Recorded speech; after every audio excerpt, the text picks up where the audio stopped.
19 ਸਾਲ ਦਾ ਸੀ, ਚੰਗਾ ਖਿਡਾਰੀ ਸੀ, ਪਰ ਨਸ਼ਾ ਜਿੱਤ ਗਿਆ। ਤਰਸੇਮ ਸਿਆ ਇਸ ਅੱਗ ਦਾ ਸੇਕ ਤਾਂ ਘਰ ਘਰ ਪਹੁੰਚਿਆ, ਪਰ ਬਸ ਹੁਣ ਹੋਰ ਨਹੀਂ। ਪੰਜਾਬ ਸਰਕਾਰ ਨੇ ਨਸ਼ਿਆਂ ਦੇ ਵਿਰੁੱਧ ਇੱਕ ਸਖਤ ਮੁਹਿੰਮ ਚਲਾਈ ਹੈ ਤੇ ਅਸੀਂ ਸਾਰਿਆਂ ਨੇ ਇਹਨਾਂ ਦਾ ਸਾਥ ਦੇਣਾ ਕਿ ਅੱਜ ਤੋਂ ਬਾਅਦ ਨਾ ਇਸ ਪਿੰਡ ਵਿੱਚ ਨਸ਼ਾ ਵਿਕੂਗਾ ਤੇ ਨਾ ਹੀ ਕਿਸੇ ਨਸ਼ਾ ਵੇਚਣ ਵਾਲੇ ਨੂੰ ਇੱਥੇ ਵੜਨ ਦਿੱਤਾ ਜਾਊ। ਜਿਹੜੇ ਨਸ਼ੇ ਵਿੱਚ ਫਸੇ ਹੋਏ ਉਹਨਾਂ ਨੂੰ ਨਸ਼ਾ ਮੁਕਤੀ ਕੇਂਦਰ ਵਿੱਚ ਭਰਤੀ ਕਰਾਵਾਂਗੇ। ਕੋਈ ਵੀ ਨਸ਼ਾ ਤਸਕਰ ਦੀ ਜ਼ਮਾਨਤ ਨਹੀਂ ਕਰਾਏਗਾ। ਵਾਅਦਾ ਕਰੋ, ਅਸੀਂ ਆਪਣੇ ਪਿੰਡ ਨੂੰ, ਆਪਣੇ ਪੰਜਾਬ ਨੂੰ नशा मुक्त करके रहेंगे।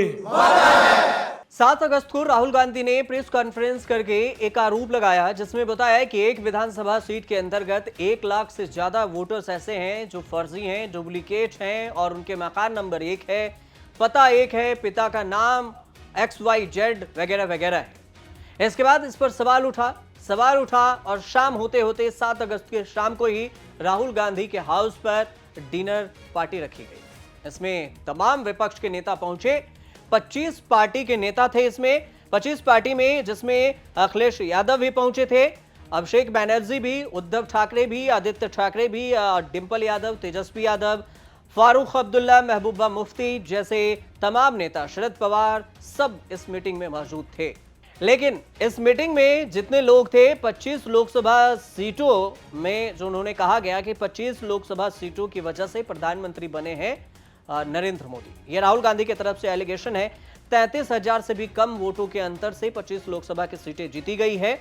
इसी को प्रेजेंटेशन में एक बार फिर से शाम में राहुल गांधी की तरफ से समझाया गया, राहुल गांधी के घर पर। इसके बाद कुछ बयान आए जिसकी चर्चा खूब हो रही है।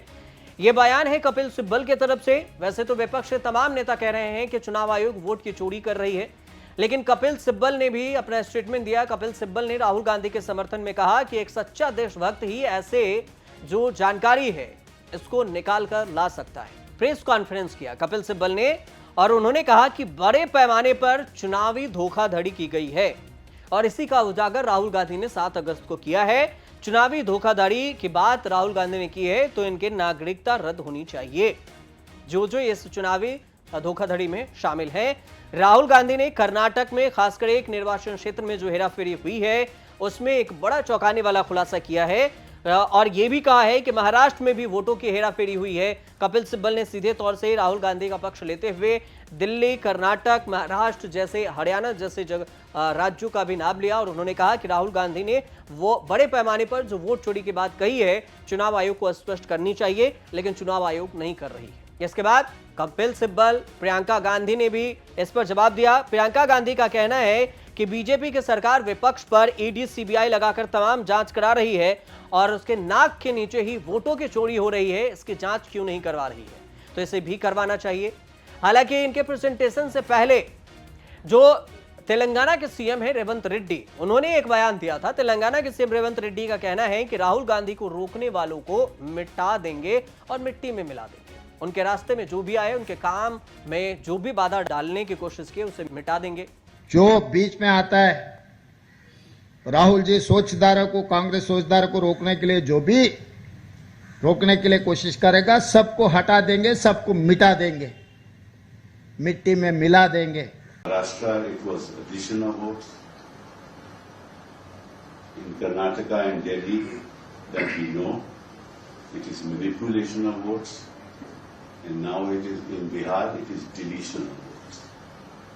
That's the kind of fraud that's taking place. And I believe that Rahul Gandhi has done human service to the nation for having placed these facts and had the courage to place these facts before the people of this country. Only a true patriot can do that. To have the courage to, by disclosing such facts, to inform the people of this country. So nobody else has a conscience, only the people of this country have a conscience. To tell them to wake up and to realize what's happening to our democracy and how the Election Commission has become an agent of the government in power.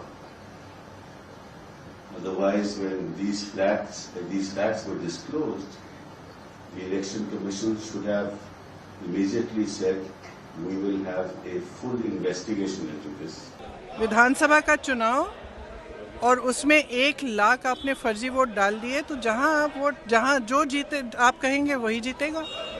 स्पष्ट है, उससे कम चाहिए होते हैं विधानसभा में। तो सरकार हो ना, इतनी बड़ा ये हो रहा है, कांड हो रहा है आपके नाक के नीचे। अगर आप खुद नहीं कर रहे हो तो उसको इन्वेस्टिगेट करो। काम पता नहीं, पूरे ऑपोजिशन को तो इन्वेस्टिगेट कर रहे हो, ईडी कर रहा है, सब कुछ हो रहा है, तो इनसे कराइए इन्वेस्टिगेट। इससे बड़ा कुछ हो सकता है? ये भी बयान सोशल मीडिया पर खूब चर्चा में बना हुआ है। अब आपको राहुल गांधी के बारे में ये बता दें कि राहुल गांधी ने 1,250 वोटर्स को फर्जी बताया है, जो एक ही विधानसभा क्षेत्र के अंतर्गत आता है। और ये महादेवपुरा विधानसभा क्षेत्र है, बेंगलुरु सेंट्रल लोकसभा की सीटें हैं, इसी के अंतर्गत ये जानकारी सामने आई है।